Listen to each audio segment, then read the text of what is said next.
Donc, on est toujours une phase de souffrance. On va regarder ce soir les bénéfices de la justice. Mais avant toute chose, juste pour se rappeler que la dernière fois, donc, j'avais apporté le message, on avait regardé la chaîne. Je vous avais présenté une chaîne de la foi. J'avais pris une chaîne que j'avais chez nous, que je pensais que c'était une chaîne en or, mais quand j'ai été la faire vérifier, j'ai perdu mon sourire parce que c'était pas une chaîne en or du tout. Et de voir maintenant, c'est dit que Pierre aussi compare les épreuves de la foi plus précieuses que l'or périssable, comme on voit dans 1 Pierre chapitre 1. Je vais juste lire le passage comme introduction ici ce soir. Dans 1 Pierre chapitre 1 et le verset 7 plutôt, lorsqu'il dit « Afin que l'épreuve de votre foi, plus précieuse que l'or périssable, qui cependant a été prouvé par le feu, ait pour résultat la louange, la gloire et l'honneur lorsque Christ apparaîtra. » Et je me rappelle que je terminais l'étude en vous présentant les diverses épreuves auxquelles les chrétiens faisaient face au temps de Pierre.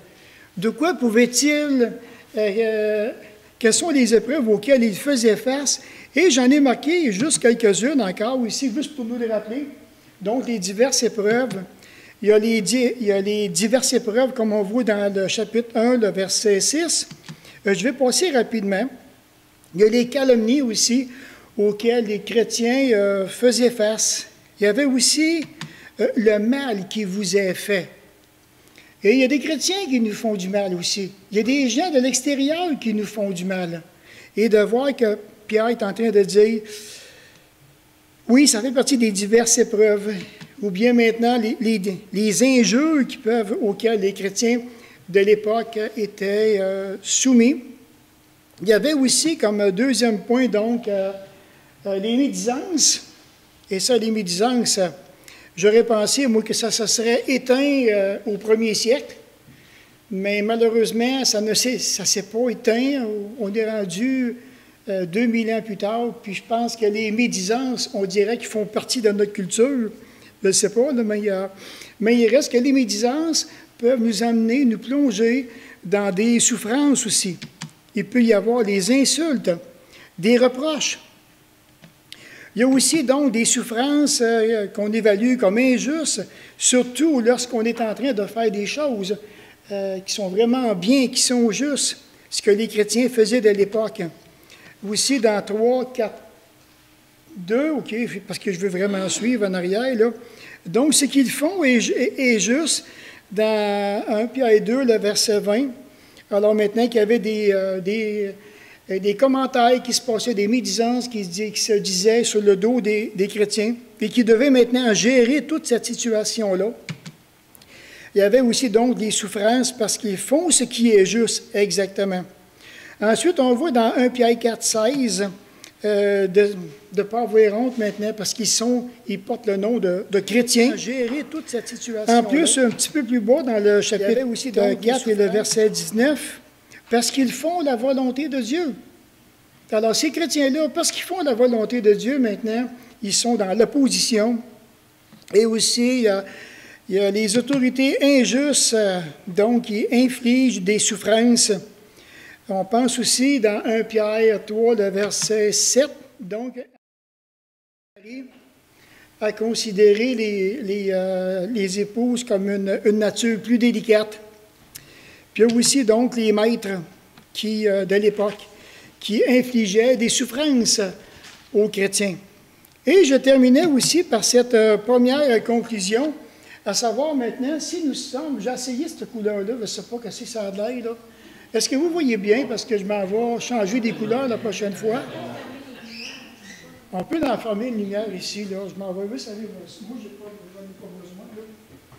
Peut-être que... un peu. Et vous? C'est un petit peu mieux.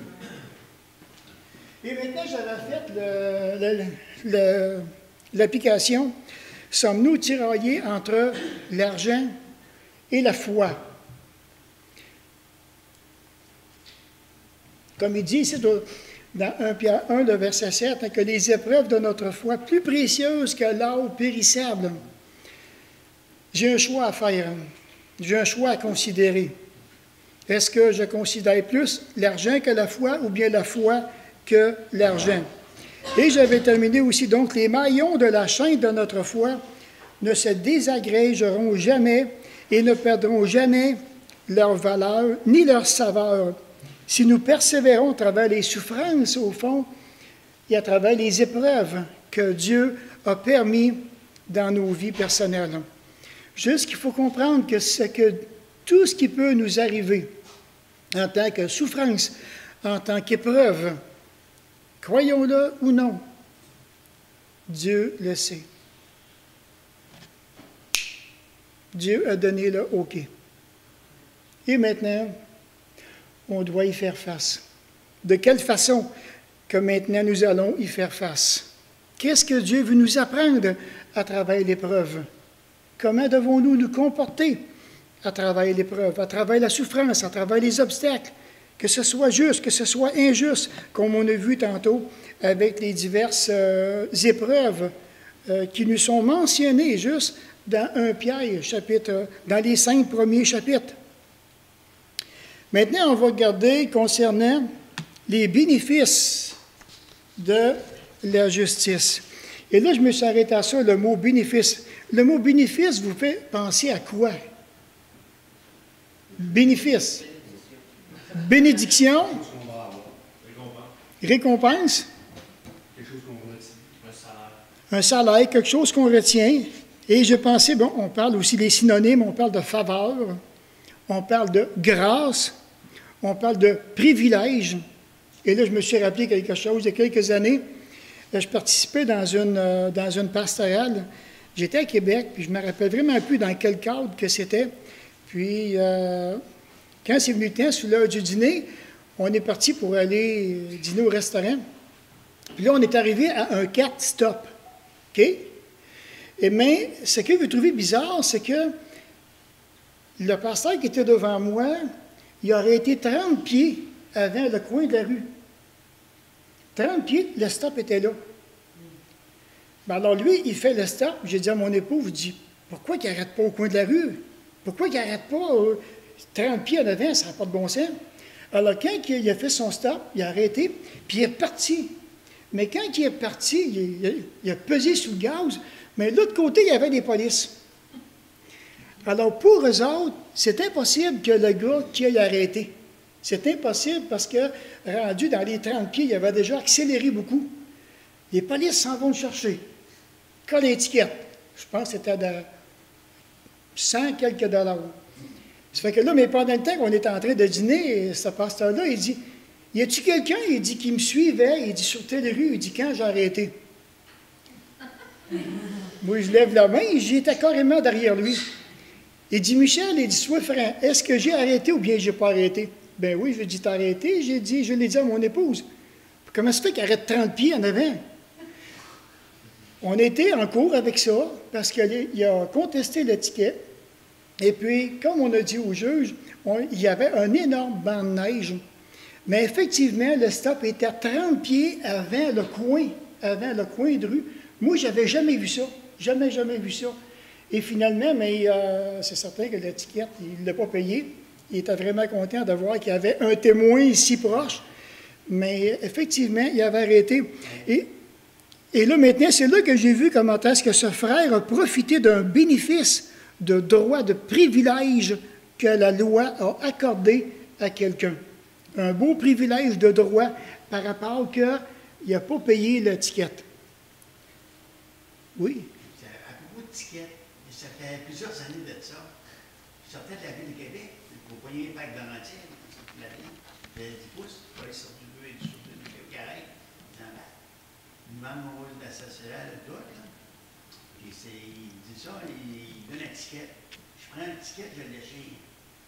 Puis là-bas, il dit, le gars, il dit, écrit qu'il l'a déchiré. Puis jamais été arrêté. Tu n'as jamais été arrêté. On va le dire aux polices. Non. Ensuite, maintenant, il y a d'autres bénéfices qui pourraient arriver. Donc, exemple, quel bénéfice? Par exemple, il y en a qui vont oser peut-être même poser la question à certaines personnes, quel bénéfice as-tu à mentir, par exemple? Et j'ai pensé dans le psaume 52. Dans le psaume 52, lorsqu'il y a vraiment cet Édomite qui est là avec notre ami David, dans le psaume 52, le verset 3 et 4, même on peut voir on va commencer au premier verset, regardez. Au chef des chantes, cantique de David, à l'occasion du rapport de Doeg, l'Édomite vient faire à Saül en lui disant, David s'est rendu dans la maison d'Achimélec. Pourquoi te glorifies-tu de ta méchanceté, tyran? La bonté de Dieu subsiste toujours. Ta langue n'invente que malice, comme un rasoir affilé, fourbe que tu es. Tu aimes le mal plus que le bien, le mensonge plutôt que la droiture. Quel bénéfice qu'on a vraiment à tromper. Le mot fourbe qui veut dire qui trompe par de bas artifices. C'est pas fort, hein? C'est vraiment, vraiment pas fort, hein? Puis il pourrait aussi y avoir des gains partagés suite maintenant à une opération d'entreprise. Le désir de toujours s'enrichir. Il y a un frère qui a une entreprise, puis il me partageait il y a 2 ans.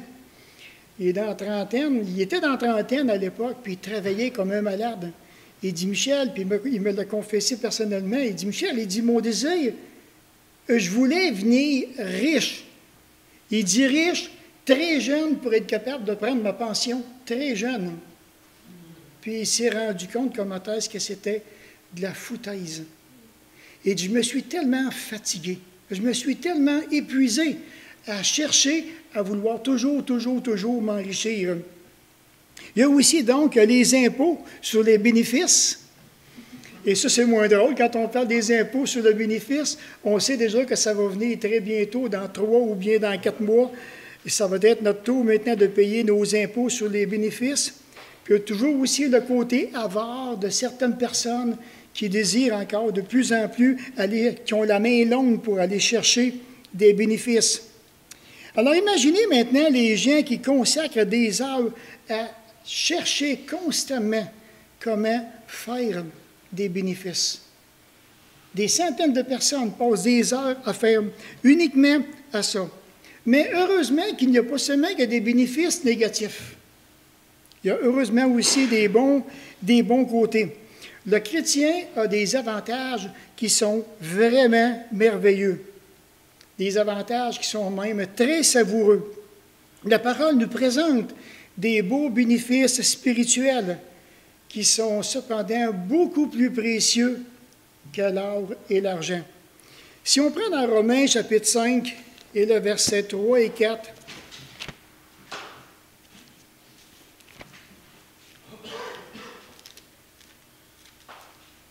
dans Romains chapitre 5 et le verset, même les 4 premiers versets, c'est tellement beau. Lorsqu'il dit, étant donc justifiés par la foi, nous avons la paix avec Dieu par notre Seigneur Jésus-Christ, à qui nous devons d'avoir eu par la foi accès à cette grâce, dans laquelle nous demeurons fermes, et nous nous glorifions dans l'espérance de la gloire de Dieu. Bien plus, nous nous glorifions même des afflictions, sachant que l'affliction produit la persévérance, la victoire dans l'épreuve. Et cette victoire, l'espérance. Puis lorsqu'on regarde juste les versets 1 et 2, le chrétien, et même nous, sommes comblés outre mesure. Outre mesure. Puis il faut se rappeler que Paul, tout comme Pierre, s'adresse aux élus. Alors ici, maintenant, ce que j'ai fait, je me suis vraiment amusé à tout partager ces choses-là. Dans le verset 1, on est justifié par la foi à cause de Jésus-Christ. Paul, de même que son équipe, ils sont en paix avec Dieu. Par qui? Toujours par Jésus-Christ. Cette même paix lui est gracieusement accordée à cause du sacrifice de Jésus-Christ. Et de voir que par Jésus, nous avons accès à la foi. En Jésus-Christ, par la grâce, il demeure ferme. Et en Jésus, il se glorifie dans l'espérance. En Jésus-Christ est la gloire de Dieu. Vraiment intéressant tout ce qu'il dit dans le verset 1 et 2. Il y a tellement de bagages doctrinal dans ces deux points-là. Vraiment, vraiment intéressant. Pareil comme si que cela ne serait pas assez, l'apôtre Paul il commence en disant bien plus l'expression bien plus qui veut dire mieux encore dans la version du Sommeur. Mieux encore. Et non seulement ça. Il est en train maintenant de continuer. Il dit par la présentation de son contenu ici aux chrétiens de Rome, on dirait que Paul il est en train de jubiler. Et avec ce qui vient d'être dit, il est en train de dire bien plus, on va, regarde, tant qu'en mettre, on va en mettre, on se glorifie de nos afflictions, nous autres. Ça sonne bizarre, hein? Ça sonne vraiment bizarre. Mais quand on regarde ces premiers versets, alors, il y a vraiment une belle chaîne, je dirais, de la foi que nous voyons à travers ces passages. Le premier maillon que nous trouvons dans ces passages est la paix avec Dieu. Comme il dit si bien au verset 1. Nous avons la paix avec Dieu. Qu'est-ce que les gens recherchent aujourd'hui? C'est cette paix-là qu'ils cherchent. Ils la cherchent. La preuve, combien de gens aujourd'hui qui ont des vides dans le cœur, qui vont essayer de combler, mais quand tu es en paix avec Dieu, moi, ce vide-là n'est plus jamais revenu. Le fait d'avoir donné ma vie à Jésus-Christ, je suis en paix avec Dieu, tout pareil comme l'apôtre Paul. Chacun de nous, ce soir, si on a fait ce pas-là, que nous nous sommes tournés vers le Seigneur Jésus, nous avons la paix avec Dieu. Nous allons mourir dans la paix de Dieu. Puis il y en a qui vont mourir, puis ils ne seront pas dans la paix de Dieu. C'est plate. Mais il y en a, peut-être même de nos familles, qui vont décéder et qui n'auront pas le privilège de s'endormir dans la paix de Dieu. Donc, Ésaïe 53 et le verset 5. D'Ésaïe 53, le verset 5.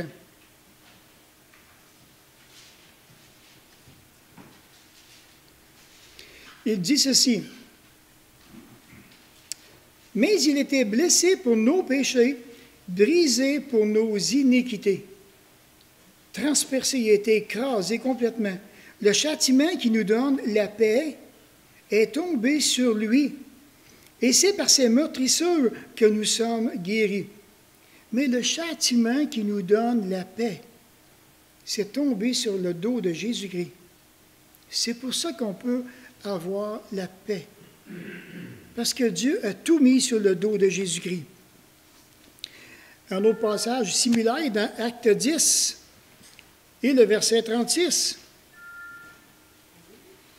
Acte 10 et le verset 36. Il est dit ceci.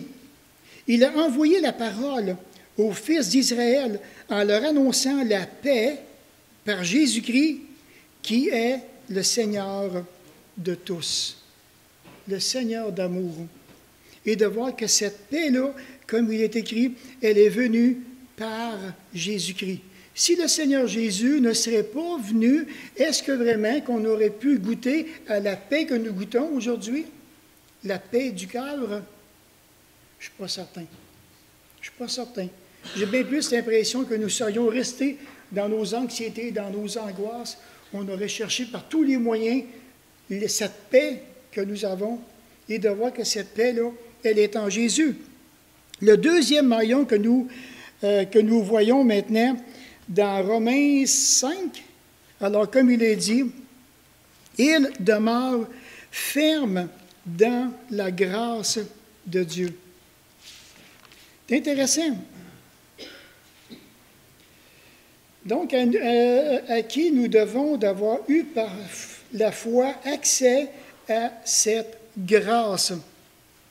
Vraiment spéciale. On est content, vous savez, le jour qu'on accepte Jésus-Christ, on nous dit que ce n'est pas par les œuvres, que c'est par la grâce de Dieu que nous sommes sauvés. On apprécie la grâce de Dieu. Donc, ce n'est pas par nos œuvres, non, afin que personne ne se glorifie. Et là, maintenant, on est content d'aller vers des gens qu'on connaît, de leur présenter le salut et de mettre l'emphase sur la grâce.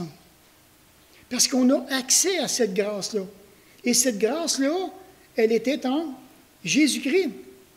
C'est Jésus qui a apporté la grâce. Sans ça, je pense qu'on aurait passé complètement à côté. Alors, quand on regarde ces beaux bénéfices qui sont en Jésus, c'est vraiment agréable. Dans l'Évangile de Jean, chapitre 1, dans Jean, chapitre 1, pourtant, c'est des passages que nous connaissons tous, parce qu'on a l'habitude de les citer assez régulièrement. Dans Jean 1, le verset 14, « La parole a été faite chair, et elle a habité parmi nous, pleine de grâce et de vérité. Et nous avons contemplé sa gloire, une gloire comme la gloire du Fils unique, venu du Père. » Et le verset 17, qui dit « Car la loi a été donnée par Moïse, la grâce et la vérité sont venues par Jésus-Christ. » Et le troisième maillon maintenant de la chaîne, on dit incassable, qui nous lie éternellement à Jésus-Christ, c'est l'espérance de la gloire, comme on voit dans Romains 5 et le verset 5. Donc, là où Paul en fait mention,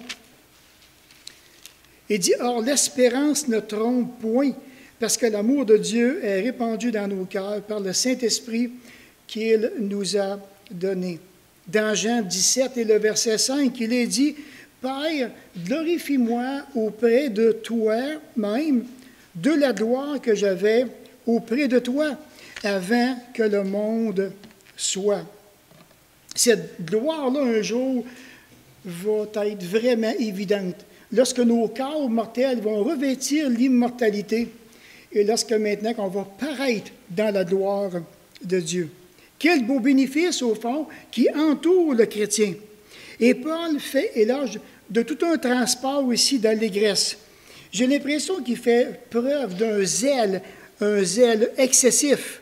Certainement même que plusieurs de ses réflexions, que tout cela maintenant soit à cause d'un zèle excessif ou bien maintenant d'une plénitude de vie extraordinaire, certainement qu'à certaines occasions, ça a dû choquer plusieurs personnes autour de lui. On le voit même dans 1 Corinthiens. Imaginons maintenant des chrétiens qui étaient dans l'affliction. Essayons maintenant de voir Paul en face de nous. Pensons maintenant à des chrétiens qui étaient dans l'affliction, ceux qui sont plongés dans des peines qui sont profondes, dans des désarrois, soit dans l'abattement à cause d'un coup dur qu'ils ont reçu, d'un grave revers, dans la détresse, tant émotionnelle, spirituelle, dans l'accablement, dans l'abattement, et de voir que Paul dit bien plus, nous nous glorifions même de nos afflictions. Je ne suis pas sûr que j'aurais aimé l'entendre. Peut-être que j'aurais dit, un méchant fanatique, ce Paul-là. Regarde la façon qu'il se présente devant nous, qui va commencer à nous faire la leçon. Je ne sais pas si vraiment j'aurais eu le goût de rester devant lui, puis si moi je suis dans la peine, dans un désarroi, dans une détresse, puis que lui qui est en train de se glorifier de toutes ses afflictions, ça sonne bizarre. Hein? Ça sonne vraiment bizarre.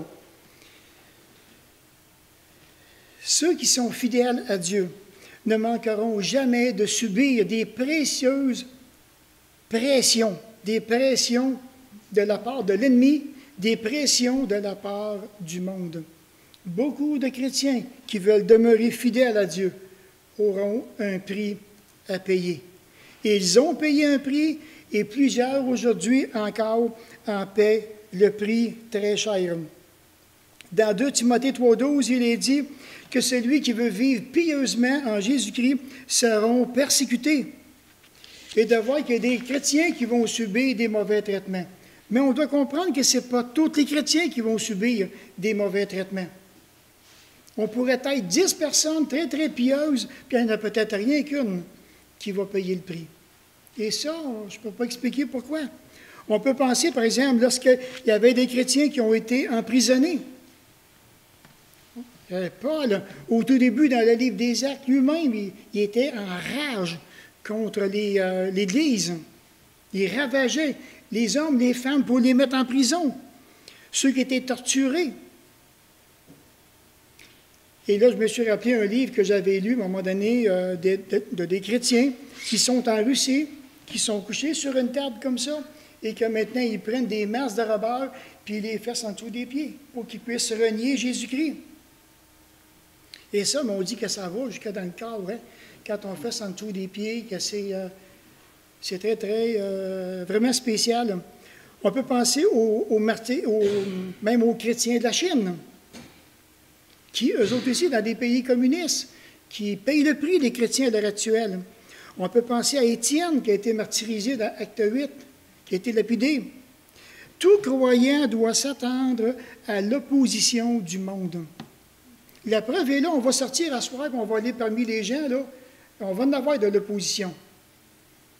Ils vont en avoir, qu'on ne veuille pas. Et de voir que le chrétien va souffrir pour sa foi. Si vraiment qu'on veut mesurer l'intensité de la douleur de la foi, il s'agira juste d'être dans le travail. Tout comme Paul, tout comme Timothée, tout comme bien d'autres chrétiens depuis 2000 ans, qui ont tous passé à travail pareil. Et même encore de nos jours, en 2013, dans différents pays, il y a des chrétiens qui paient le prix. Mais quelle consolation qu'on a dans 2 Pierre et 2,9. 2 Pierre et 2,9. Est-ce qu'il y en a qui peuvent me citer le passage par cœur? Alors, 2 Pierre et 2,9. D'abord, on va aller le voir. 2 Pierre et 2,9. Si on aurait juste, dans 2 Timothée, que ceux qui veulent vivre pieusement seront persécutés, mais dans 2 Pierre 2,9, il est dit, « Le Seigneur sait délivrer de l'épreuve qui?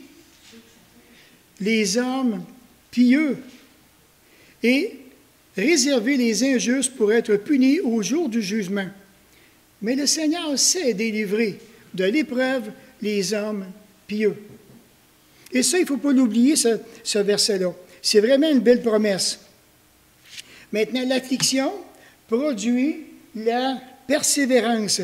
Lorsque je me suis approché de ce texte, si on m'aurait demandé maintenant, il y a plusieurs années, Michel, qu'est-ce que l'affliction a produit dans ta vie? Et je vous dis, je ne sais pas en tout comment que j'aurais répondu. Probablement, j'aurais répondu des niaiseries, des folies, si on m'aurait posé la question il y a plusieurs années. Mais maintenant qu'on me poserait la question aujourd'hui, à savoir, qu'est-ce que les afflictions ont fait dans ta vie? Savez-vous qu'on pourrait passer le reste de la soirée ici? C'est chacun de nous qu'on pourrait partager qu'est-ce que les afflictions ont fait dans nos vies personnelles. Bienvenue dans les combats du cœur. Les afflictions que nous subissons ici maintenant, au nom de Christ, produisent beaucoup, beaucoup de bénédictions. Et serait-ce possible que nous serions appelés à cela, que nous serions destinés à des afflictions? Qu'est-ce que vous en pensez? Premier qu'il y a dans 1 Timothée 3,3.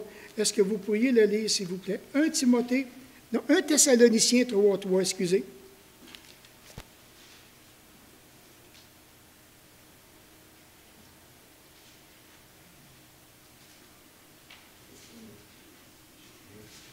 Même 2 et 3 qui voteraient même c'est pourquoi, même je pense que les 3 premiers, c'est tellement beau dans 1 Thessaloniciens 3.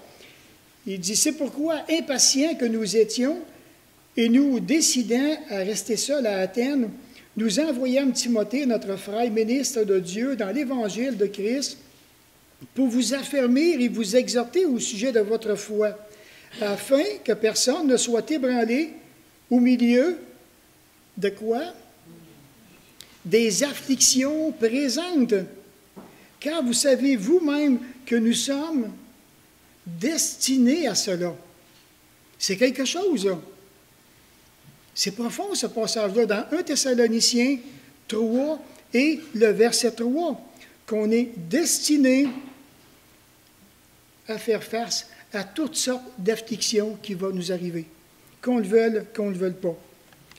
Donc, si on revient dans Romains 5, c'est que Paul est en train de dire ici, Paul, je pense qu'il est en train de dresser un très beau schéma, un beau scénario, une belle mise en pratique, je dirais, pour arriver de la maturité à la sanctification. Quand on parle de maturité, quand on comprend ces beaux points doctrinaux-là, quand on comprend les bénéfices spirituels qui sont attachés à mon salut à cause de Jésus-Christ, ça me fait réfléchir. C'est profond, c'est du solide, c'est du roc. Et ça, maintenant, j'ai besoin, un coup maintenant que je comprends ces principes-là, ces beaux bénéfices-là, je devrais aller maintenant à ma sanctification personnelle. Grandir dans ma sanctification personnelle. Alors, ce mot, le terme affliction, on dit que souvent aussi, il peut être traduit par patience, qui fait référence à l'endurance. S'il y en a qui ne sont pas patients, vous allez apprendre. Et nous allons apprendre. Et je vais continuer à apprendre moi aussi. Je ne suis pas différent de vous autres. Il m'arrive parfois d'avoir des moments d'impatience, mais le Seigneur s'occupe de moi. C'est donc la capacité ici de continuer d'œuvrer en dépit d'une forte opposition ou maintenant des grands obstacles. Qu'est-ce qu'on fait dans l'opposition? Qu'est-ce qu'on fait quand il se passe devant nous des grands obstacles? Est-ce qu'on est patient? Est-ce qu'on est endurant? Est-ce qu'on démontre vraiment une grande endurance? D'être inébranlable, de demeurer ferme. Dans Jacques 1,4, qu'est-ce qu'il dit? Il faut que la patience accomplisse parfaitement son œuvre afin que vous soyez parfaits en toutes choses. Mais il faut que la patience accomplisse parfaitement son œuvre. Et Dieu va se servir des afflictions pour que nous puissions être endurants, supporter. Moïse, qui a paru comme un homme très, très, très, très fort patient, il a été endurant avec le peuple d'Israël. Et le produit de la persévérance, en retour, on dit que c'est la victoire dans les épreuves, qui est une manifestation, au fond, des preuves de la vie chrétienne. Quelqu'un qui nous dirait, est-ce que tu pourrais me partager vraiment les preuves de la vie chrétienne, que ça vaut vraiment la peine de la vivre? Oui, on va s'asseoir, puis je vais te partager mes afflictions que j'ai eues, mes combats que j'ai eus dans ma vie chrétienne. Et tu vas voir que ça en vaut la peine. Ça en vaut vraiment la peine. La foi est éprouvée comme les métaux aussi précieux que l'or et l'argent, toujours dans le but d'éprouver la pureté de notre foi. C'est toujours dans ce but-là. Dieu, il veut épurer notre foi. Lorsque les chrétiens vivent dans l'affliction qui exige de leur part et de notre part la persévérance, parce que dans l'affliction, on ne veut pas délaisser, on veut persévérer. Cette persévérance produit en retour la victoire dans les épreuves. Et de voir qu'à travers tout ça, donc, Dieu se sert des afflictions pour purifier ses enfants, ses fils et ses filles, pour enlever toute impureté spirituelle. Je reviens dans Jacques. C'est tellement beau encore dans Jacques 1 et le verset 12.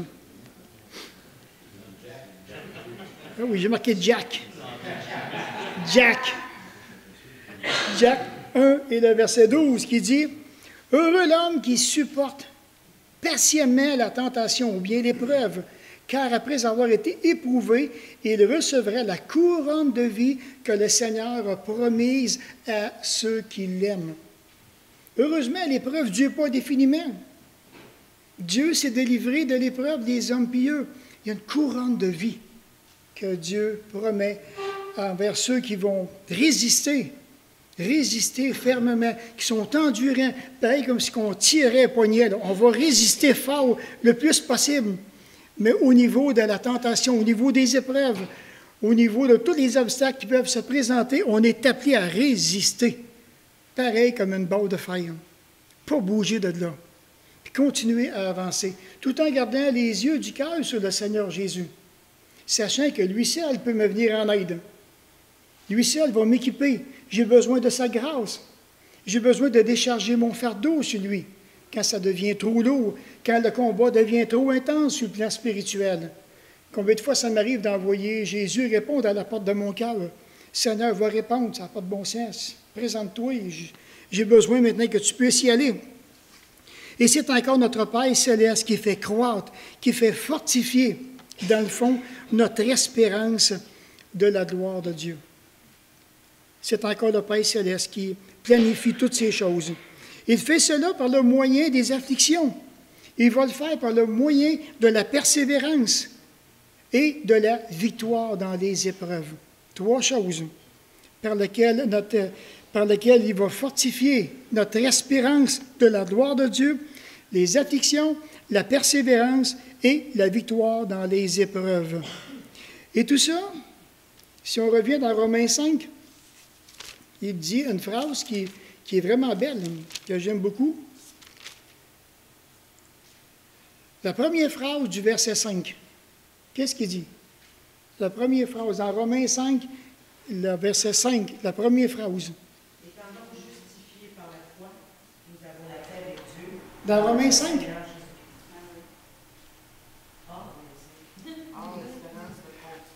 Non? Dans 5, 5. La première phrase. En l'espérance, le premier de 5, 5. Oui. En l'espérance ne trompe point. Juste ça. Parce que l'amour de Dieu est répandu dans nos cœurs par le Saint-Esprit qui nous a été donné. Pensez-vous que c'est pas beau? L'espérance ne trompe point. Puis il dit pourquoi par après.